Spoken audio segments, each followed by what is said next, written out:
Donc, je voulais partager un peu une réflexion de cette semaine par rapport au thème de la prière.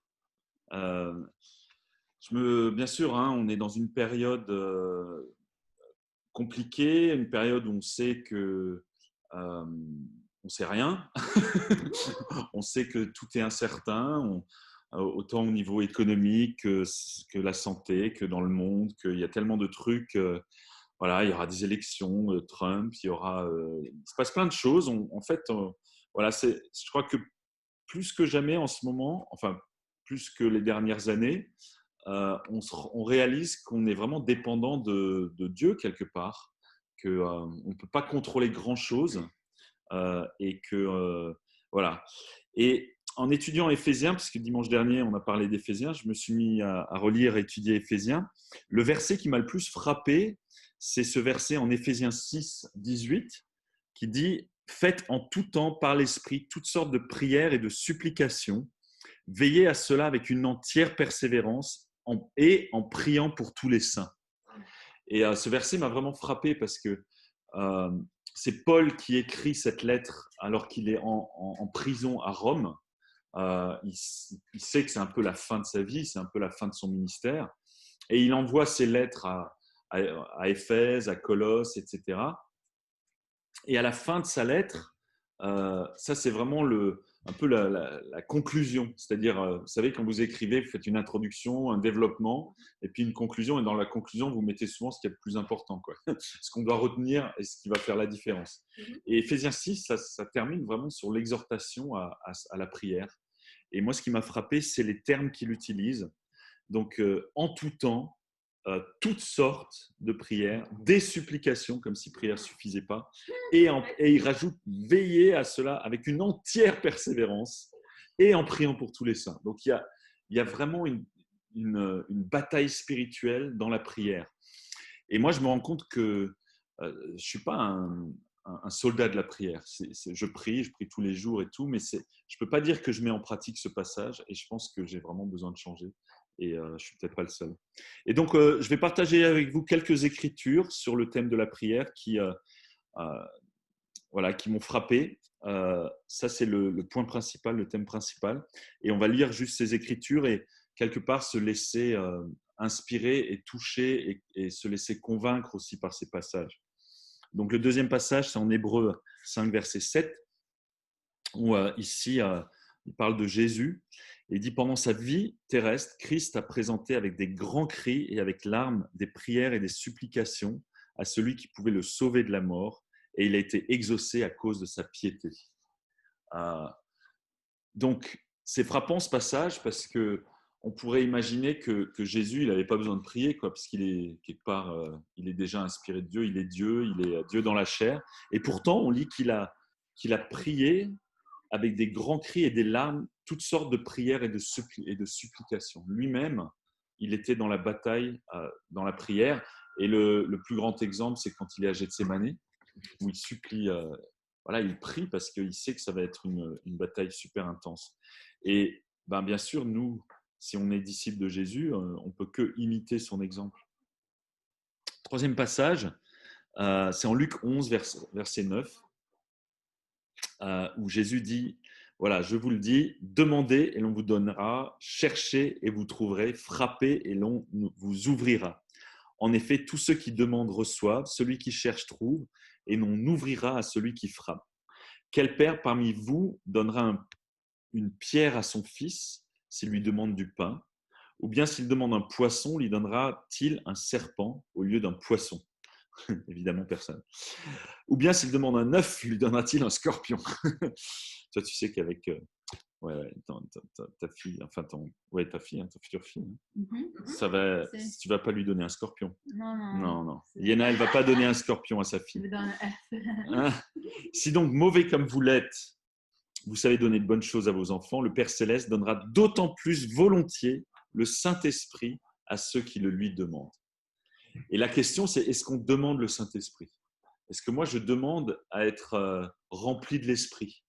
euh, Est-ce que je me lève la journée, je me dis: Dieu, donne-moi ton Saint-Esprit aujourd'hui, augmente vraiment ta présence, remplis-moi de ton Saint-Esprit aujourd'hui pour passer cette journée. Jésus, il dit, si tu le demandes, tu l'auras. Mais est-ce que je le demande? Ben, pas tant que ça. Parce que je veux m'en sortir avec mes propres forces et mes propres moyens. Mais en tout cas, la promesse, c'est que si on lui demande d'être vraiment rempli de l'esprit, Jésus va nous le donner. Quatrième passage, Matthieu 18, il dit, je vous dis encore que si deux d'entre vous s'accordent sur la terre pour demander quoi que ce soit, cela leur sera accordé par mon Père céleste. On a du mal à croire ça. Et pourtant, c'est une promesse que Jésus fait. Il dit que si vous, deux disciples, vous mettez d'accord et vous priez ensemble pour quelque chose, bien sûr, quelque chose qui correspond à la volonté de Dieu, hein, eh ben, il va nous le donner, il va l'accorder. Si ensemble on prie, par exemple, Stéphane et moi, pour être plus humbles, tous les deux, eh ben, Dieu va nous donner plus d'humilité. Mais il faut être deux. C'est frappant, ça. Deux ou trois. Et, et, et en fait, il faut que je reste concentré.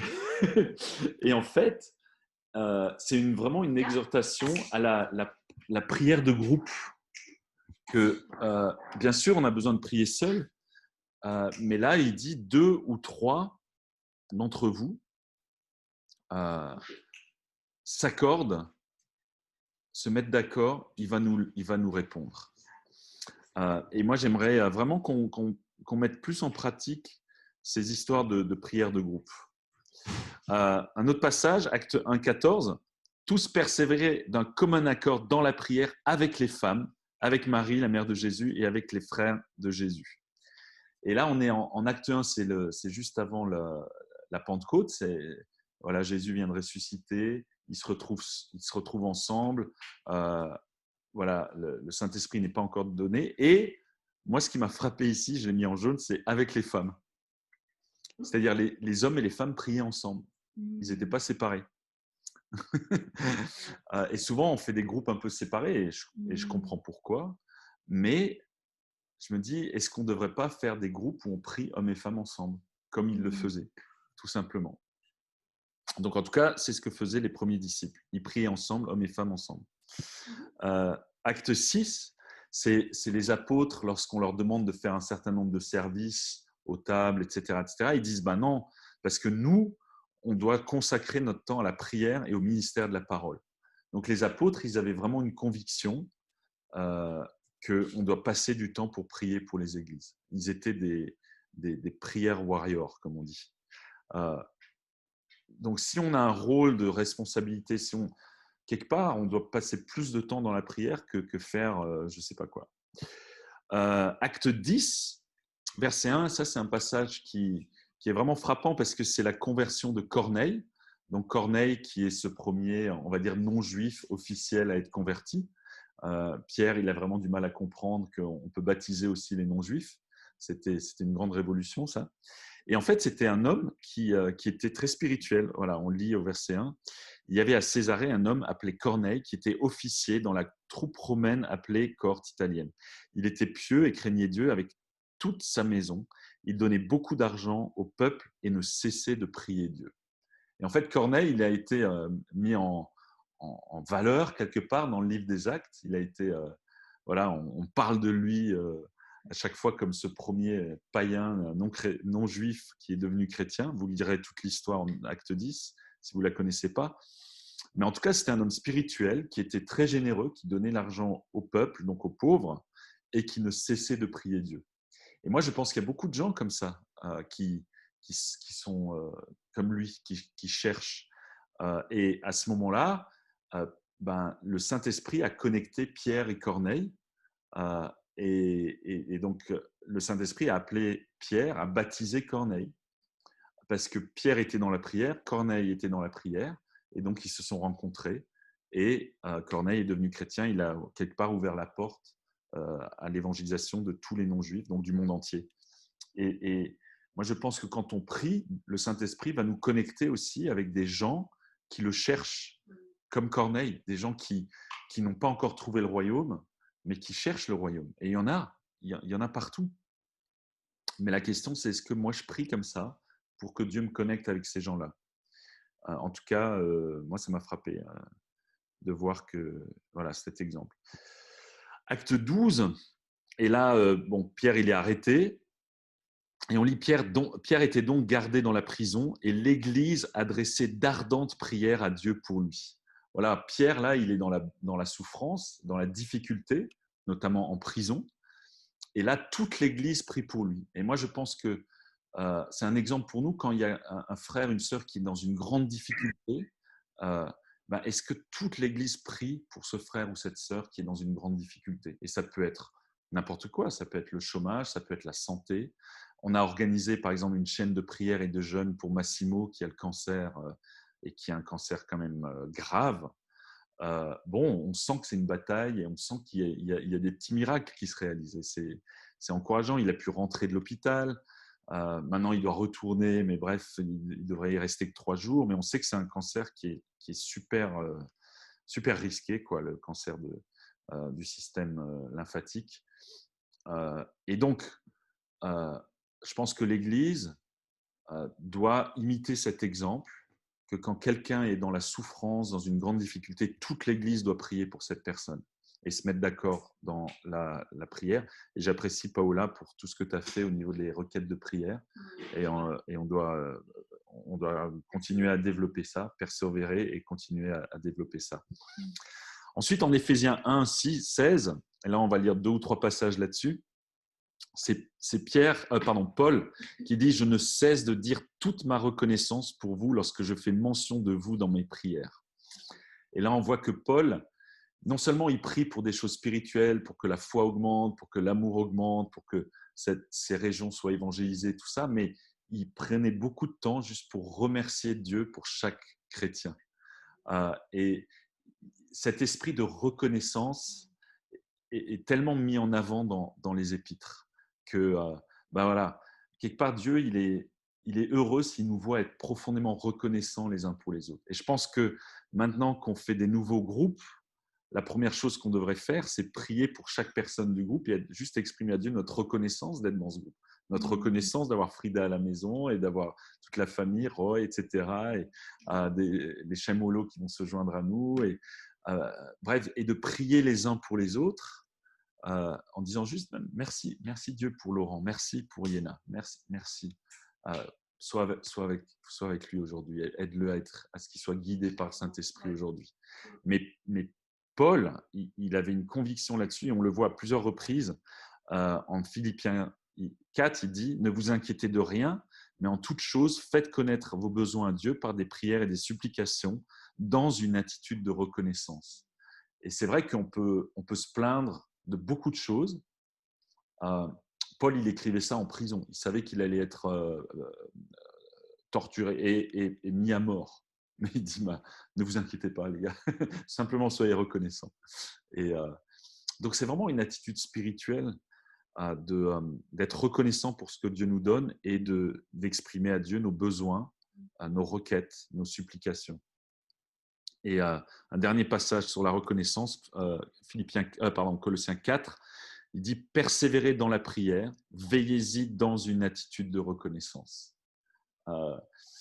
Je pense que Dieu, il sait à quel point on peut être critique et négatif et voir tout ce qui ne va pas.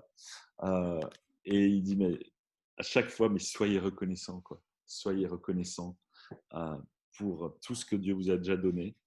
Mais continuez à prier pour ce qui vous manque encore, les choses dans lesquelles vous avez besoin de grandir. On va voir encore 2 passages. En 1 Timothée 2, verset 1, il dit, donc Paul parle à Timothée ici, il dit « J'encourage donc avant tout à faire des demandes, des prières, des supplications, des prières de reconnaissance, encore une fois, pour tous les hommes. Et puis ensuite, il dit pour les rois, pour tous ceux qui exercent l'autorité, afin que nous puissions mener une vie paisible et tranquille, en toute piété et en tout respect. Voilà ce qui est bon et agréable devant Dieu notre Sauveur, lui qui désire que tous les hommes soient sauvés et parviennent à la connaissance de la vérité. » Ce passage est frappant parce que Paul, il nous demande, encore une fois, de prier avec reconnaissance, mais aussi de prier pour les rois, les dirigeants, afin que nous puissions vivre une vie paisible. Et c'est frappant de voir qu'on appelait ça au 1er siècle la Pax Romana. Il y avait une vraie paix qui régnait pendant ce 1er siècle, 2e siècle, même jusqu'au 3e siècle. Bref, une paix presque miraculeuse. Et beaucoup d'historiens chrétiens disent, mais en fait, les chrétiens, ils priaient pour la paix. Ils se réunissaient, ils priaient pour les dirigeants, pour que la paix règne. Et la paix a régné. Et c'est comme ça aussi que le monde a pu être évangélisé, parce qu'il n'y avait pas des guerres à droite et à gauche. Et je pense que nous, on doit mettre en pratique ce passage, prier pour les gouvernements, prier pour les présidents, prier pour... On voit bien qu'il y a une tension qui monte partout, voilà, des inquiétudes de tensions, de conflits, soit de conflits de guerre civile, soit de guerre, je ne sais pas quoi, internationale. Voilà, la Grèce aujourd'hui, elle veut acheter des avions Rafale pour se défendre des Turcs. Enfin, bref, on n'arrête pas d'entendre des trucs.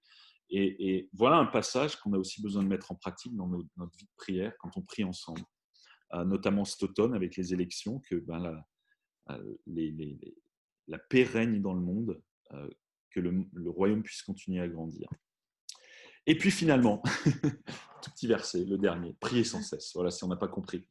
En fait, on peut prier le matin, on peut prier à 10 heures, au goûter de 10 heures, au café de 11 heures, au repas de midi, l'après-midi, quand on a un email à écrire qui peut être un peu sensible, on peut être guidé par le Saint-Esprit tout au long de la journée.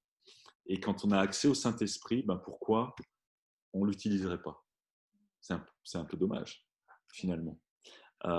Donc voilà ce que je voulais partager ce matin.